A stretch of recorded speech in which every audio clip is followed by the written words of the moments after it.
अब हम आते हैं पैरेलल लाइंस पे। पैरेलल लाइन की बात करते हैं, ये भी बहुत डेप्थ का चीज़ है। ये देखिए, सबसे पहली बात एक एग्जाम है आपका कि अगर दो लाइन पैरेलल है तो जाहिर है पैरेलल किसको बोलते हो। सबसे पहले तो ये बचपन में पढ़े होंगे, थोड़ी बचपन की यादें ताज़ा कर लेते हैं, ठीक है। पैरेलल लाइंस मतलब उसका जो परपेंडिकुलर डिस्टेंस है उसके बीच का वो हमेशा इक्वल होगा, करेक्ट है, कभी भी वो चेंज नहीं होगा। लाइक रेलवे ट्रैक आपने देखा होगा, कभी मीट नहीं करता। या आप अपने टेबल का ये दो एज ले लो, देखो कभी मीट नहीं करता, जो स्क्वायर रेक्टेंगल वाला टाइप है, ठीक है। तो ये पैरेलल का कॉन्सेप्ट हो गया। अब इसमें एक एग्जाम है आपका कि दो लाइन अगर पैरेलल है किसी थर्ड लाइन के तो ये तीनों लाइन एक दूसरे के पैरेलल होंगे, ये तो ऑब्वियस है। बट ये एग्जाम है कि two lines are parallel to the same line, then all three lines are parallel to each other, ठीक है। तो ये तो बात हो गई। अब आते हैं कि दो लाइन जब पैरेलल होता है तो कौन कौन सा गुल खिलता है, ठीक है। तो आइए थोड़ा गुल खिलाते हैं। ये दो लाइन है, ये दो लाइन है जी। अब अगर इसका ये ट्रांसवर्सल है, ट्रांसवर्सल मतलब जो उसको कट कर रहा हो, जो उसका इंटरसेक्टिंग लाइंस है। अब यहाँ पे तीन चीज़ें आपको फ्री में मिलती है। जब भी दो लाइन पैरेलल लाइंस को अगर कोई कट करता है तो तीन चीज़ें आपको, चार चीज़ें मिलती है। देखो, एक तो ऑल्टरनेट इंटीरियर, इक्वल, ये सब इक्वल की बता रहा हूँ, इक्वल, डन। दूसरा इसी का पार्ट है ऑल्टरनेट एक्सटीरियर एंगल, इसका कम यूज़ है, इंटीरियर का ज़्यादा यूज़ है, ठीक है। Third corresponding angle, equal, done. चौथा सम ऑफ को इंटीरियर एंगल्स 180। एक्चुअल नेम इसका क्या है पता है? सम ऑफ को interior angles on the same side of transversal, on the same side. बार बार नहीं लिखते, जब आप क्वेश्चन में रीजन लिखोगे तो इतना ही लिख दोगे, काफ़ी है। लेकिन इसका एक्चुअल नेम यही है, सम ऑफ को इंटीरियर्स, ब्रैकेट में लिख देता हूँ, on the same side of transversal is 180, is 180। यहाँ इक्वल नहीं होता है, स्टार मार देता हूँ, ये इक्वल है, ये इक्वल है, ये इक्वल है, बट ये इक्वल नहीं है, इसलिए इसको डबल स्टार। बच्चे कंफ्यूज मत करना कोई। सम ऑफ को इंटीरियर एंगल्स 180 होता है, इक्वल नहीं होता, ये ध्यान रखना, ठीक है। सो हेलो बच्चे, WhatsApp, this is maths academy by Shankar sir. I hope कि आप लोग एंजॉय कर रहे हैं मैथ्स। मैं आपको इतना ही बताना चाह रहा हूँ कि प्लीज़ अगर आपने अभी तक मेरा चैनल सब्सक्राइब नहीं किया है तो सब्सक्राइब कर लीजिए। एंड साथ में टेस्ट और असाइनमेंट के लिए बताना है कि टेस्ट के लिए आप हमारा, या असाइनमेंट के लिए mathsacademia.com विज़िट करिए। वहाँ से आपको लिंक मिल जाएगा टेस्ट का, जो कि आपको लिंक प्ले स्टोर पे ले जाएगा या ऐप स्टोर पे, जिसके पास जैसा भी है, एंड्रॉयड हो या आईफोन हो, और उसके अकॉर्डिंगली आप वो ऐप डाउनलोड कर लोगे टेस्ट के लिए, जहाँ से आपको फ्री में टेस्ट मिल जाएंगे। प्लस असाइनमेंट आप डायरेक्टली हमारे साइट से, ब्लॉग साइट से आप डाउनलोड कर सकते हो। Thank you very much. आगे बढ़ते हैं।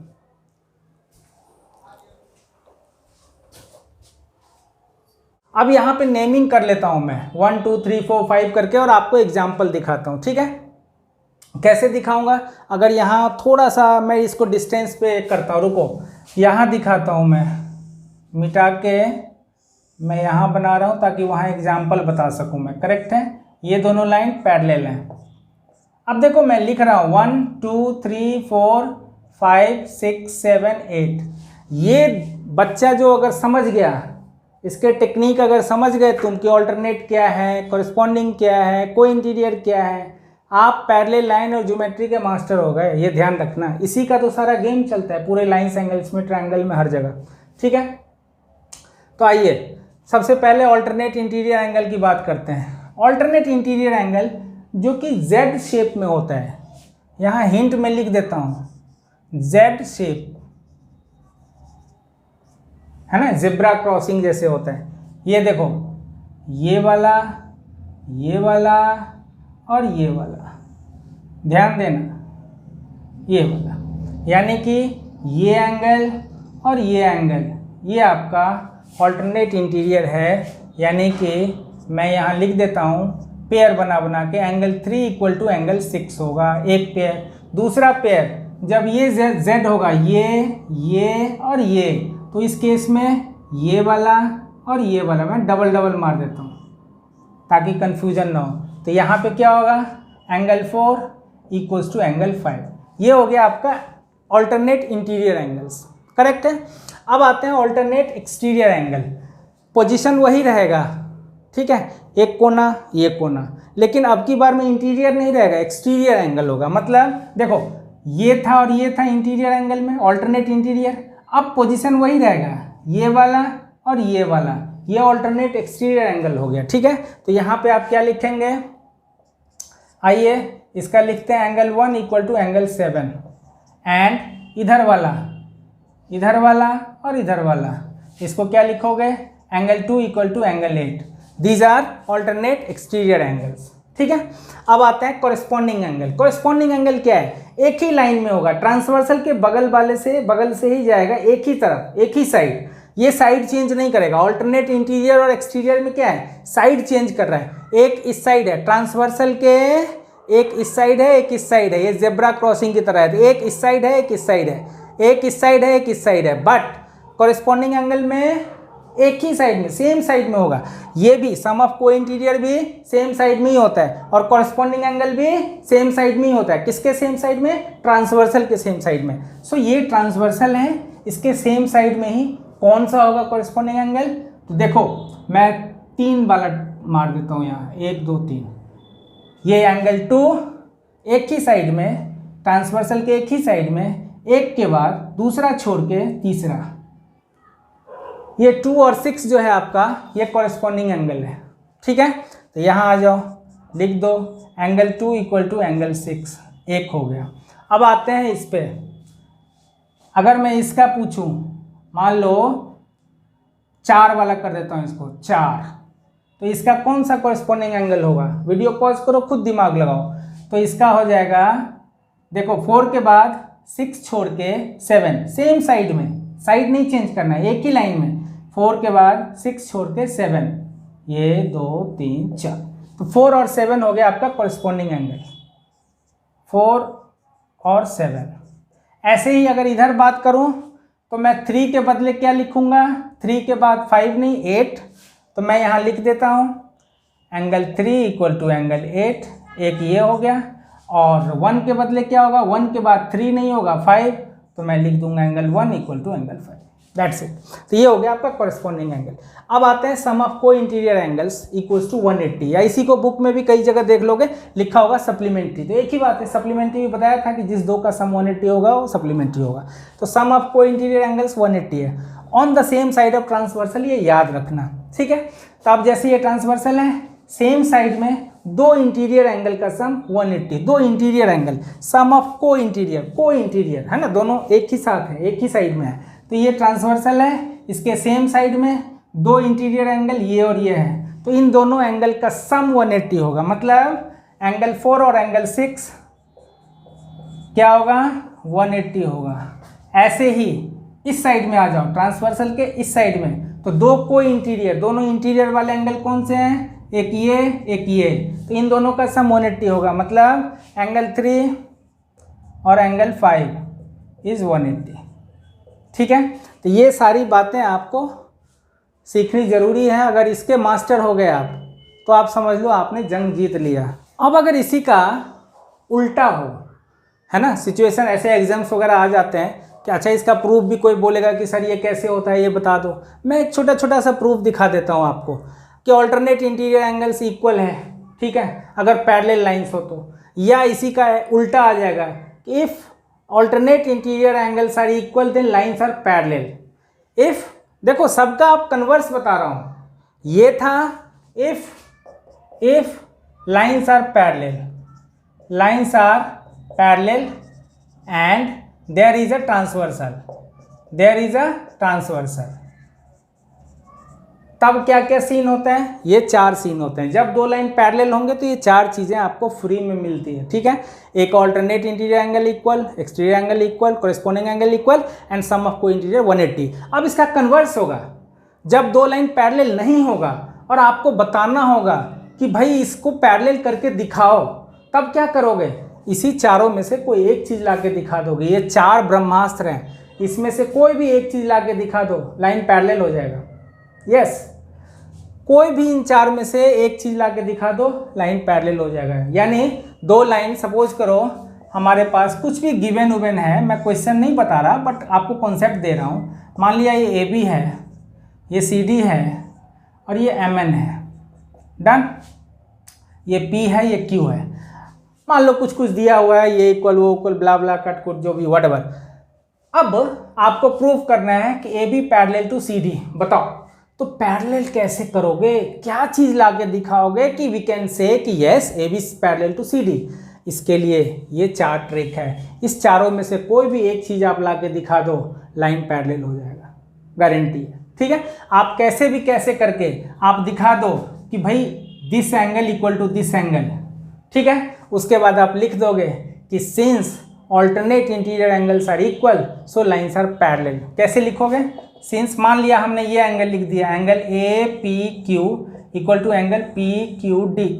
ये एंगल आपने लिया है, कैसे भी करके लिया है, वो क्वेश्चन पे डिपेंड करता है, वो आप जानो या मैं जानता हूँ। ठीक है, वो एक सिचुएशन है, आप कैसे भी करके ये एंगल लिया है। अब आप वहाँ नहीं लिखोगे ऑल्टरनेट, ऑल्टरनेट यहाँ रीजन में नहीं लिखोगे। रीजन में तो तब लिखते हैं जब लाइन्स पैरेलल होता, तब आप लिखते हैं कि भाई लाइन पैरेलल है इसलिए ऑल्टरनेट इंटीरियर एंगल इक्वल है। यहाँ तो लाइन को पैरेलल करना है, तो आप तो किसी और तरीके से ये प्रूव करके लाए हो, आपने पैरेलल का कॉन्सेप्ट यूज़ नहीं किया, पैरेलल तो करना ही है। तो आप किसी भी तरीके से ये लाए हो, तो आप यहाँ लिखोगे which are linear pair, sorry linear pair नहीं, alternate interior, which are alternate interior angles. ठीक है, एंगल्स, ठीक है, therefore A B parallel to C D. यानी कि हमने ऑल्टरनेट इंटीरियर, हम टीचर को बता रहे हैं कि भाई हमने ऑल्टरनेट इंटीरियर एंगल इक्वल करके दिखा दिया, इसलिए लाइंस पैरेलल है, दैट्स इट। ऐसे ही कोई बच्चा अगर एक्सटीरियर भी लाके दिखा देता है, इसको कम यूज़ करना है, ये कम ही यूज होता है बट कर सकते हो। ऐसे ही कोई कॉरेस्पॉन्डिंग एंगल इक्वल करके दिखा दे, मान लो ये एंगल 2 इक्वल टू एंगल 3 लाके दिखा देते हैं, किसी भी तरह कैसे भी बाई अदर मीन्स, है ना। आपने एंगल 2 इक्वल टू एंगल 3 दिखा दिया, तो आप लिख लोगे which are corresponding angle, which are corresponding angle, है ना, therefore lines are parallel, A B parallel to C D.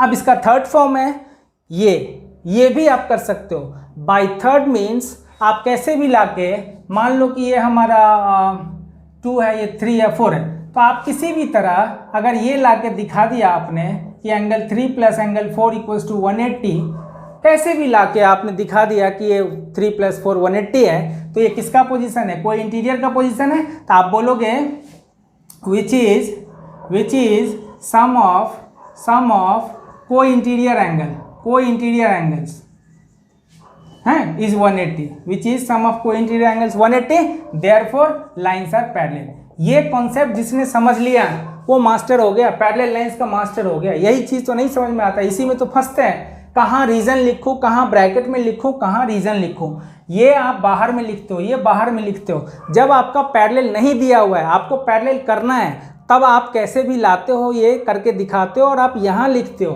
कि भाई ये कॉरेस्पॉन्डिंग एंगल है या ऑल्टरनेट एंगल है, इसलिए लाइन्स पैरेलल है। लेकिन जब पहले से लाइन पैरेलल हो, पहले से लाइन पैरेलल दिया हुआ और ट्रांसवर्सल है, अगर ये पहले से मालूम है कि ये पैरेलल है और तब आप ये एंगल लेते हो इक्वल, तो वहाँ पे आप लिखोगे ब्रैकेट में, रीजन में, मान लो 1 इक्वल टू 2 लेते हो, तो आप लिखोगे एंगल 1 इक्वल टू 2, यहाँ रीजन में लिखते हो ऑल्टरनेट इंटीरियर एंगल इक्वल। क्या लिखते हो, ऑल्टरनेट इंटीरियर एंगल इक्वल। यहाँ लाइन पैरेलल था, तो आपने ऑल्टरनेट इंटीरियर एंगल वहाँ रीजन में लिखा। लेकिन जहाँ पे लाइन पैरेलल करना है, वहाँ तो आप ले ही नहीं सकते रीजन में, क्योंकि पैरेलल ही नहीं है, आपको तो पैरेलल करना है। तो बाय अदर मीन्स आपने कैसे भी दिमाग लगा के ये इक्वल लिया है, और आपको यहाँ लिखना है कि भाई ये तो कॉरेस्पॉन्डिंग एंगल है और ये हमने इक्वल कर दिया, इसलिए लाइन पैरेलल है। ये तो ऑल्टरनेट इंटीरियर एंगल है, ये हमने इक्वल कर दिया, इसलिए लाइन पैरेलल है। ये सम ऑफ को इंटीरियर हमने 180 दिखा दिया, इसलिए लाइन पैरेलल है, दैट्स इट। अब ये क्यों होता है ये भी बता देता हूँ। अब देखो वाई ऑल्टरनेट एंगल, अगर ऑल्टरनेट इंटीरियर एंगल इक्वल है तो लाइंस पैरेलल होगा। क्यों? एग्जाम में लिखा हुआ है इसलिए, उसके पीछे भी प्रूफ है। Why if corresponding angles are equal then lines are parallel. Why if sum of को interior is 180 then lines are parallel. Why, इसका भी प्रूफ दिखा देता हूँ। मान लो ये दो लाइन है, मैं इसका प्रूफ दिखाने जा रहा हूँ कि अगर ऑल्टरनेट एंगल इक्वल है तो लाइन पैरेलल क्यों होगा। मैंने बता तो दिया, आपने भी समझ लिया, बट क्यों होगा। मान लो ऑल्टरनेट इंटीरियर एंगल दिया हुआ है इक्वल है, ये गिवन है, angle 1 equal to angle 2 given है, और आपको दिखाना है लाइन पैरेलल, ये A B parallel to C D. कैसे होगा? अगर ऑल्टरनेट इंटीरियर एंगल इक्वल है तो लाइन पैरेलल कैसे होगा? हाउ? देखो, अगर 1 इक्वल टू 2 है, ठीक है, अब 1 के इक्वल में मान लो ये 3 ले लो, वर्टिकली ऑपोजिट, तो लिख लो 1 इक्वल टू 3, ये तो गिवन है आपका, ये तो गिवन है। और यहाँ ले लो vertically opposite angle equal. Vertically opposite का पैरेलल लाइन से कोई लेना देना नहीं है, वो तो सीधा सीधा कहीं भी दो लाइन कटती है तो ये वर्टिकली ऑपोजिट होता है, वहाँ पैरेलल में मिक्स मत करना। खैर, तो 1 इक्वल टू 2 आपका गिवन है और 1 इक्वल टू 3 वर्टिकली ऑपोजिट है। इन दोनों को मिला दोगे तो क्या आ जाएगा? एंगल 2 इक्वल टू एंगल 3 आ गया, एंगल 2 इक्वल टू एंगल 3 आ गया। बोलोगे which are corresponding angle, so lines are parallel. क्या बोलोगे? विच आर कॉरेस्पॉन्डिंग एंगल, ठीक है, सो लाइन्स आर पैरेलल, है ना। कोई टीचर अगर कभी एमसीक्यू में अगर धोखा देना चाहे कि क्यों ऐसा होता है तो आप बता सकते हो, कोई बड़ी बात नहीं, एनसीईआरटी में नहीं दिया हुआ, लेकिन ध्यान देना।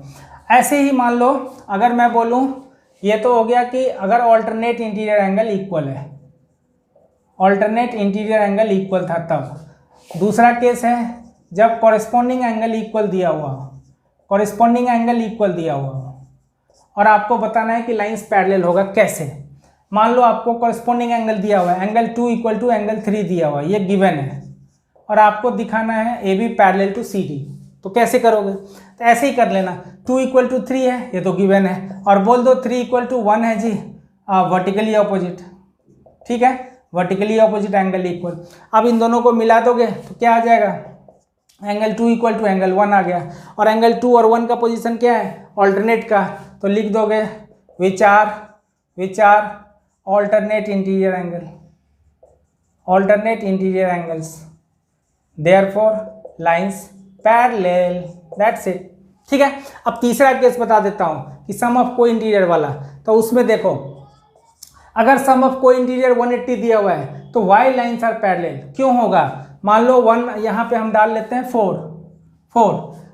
तो अगर आपको गिवन है ये सम ऑफ को इंटीरियर एंगल्स है, सम ऑफ को इंटीरियर एंगल्स, तो अगर आपको एंगल 2 + 4 180 दिया हुआ है, मान लो कहीं से आ गया, तो क्यों होगा A B parallel to C D? तो वो देख लो भाई, एंगल 2 + 4 180 है, और वहाँ से देखो 3 + 4 भी 180 होगा, एंगल 3 + एंगल 4 180, ये तो गिवन है, ये देख लो, ये गिवन है, ये गिवन है, और 3 + 4 180 होगा। क्यों होगा? Linear pair. क्यों होगा? Linear pair. मैंने एलपी लिख लिया, समझ जाना। 3 + 4, एक लाइन जा रही है, लाइन जा रही है, उसको स्ट्रेट लाइन एंगल एग्जिस्ट करेगा, स्ट्रेट लाइन, दो एंगल को मिला के एक लाइन जा रही है, तो वो लीनियर पेयर हो जाएंगे, ठीक है। तो 2 + 4 180 हो गया, ये तो गिवन है, और 3 + 4 आपका लीनियर पेयर आ गया। इन दोनों को मिलाएंगे, क्या हो जाएगा?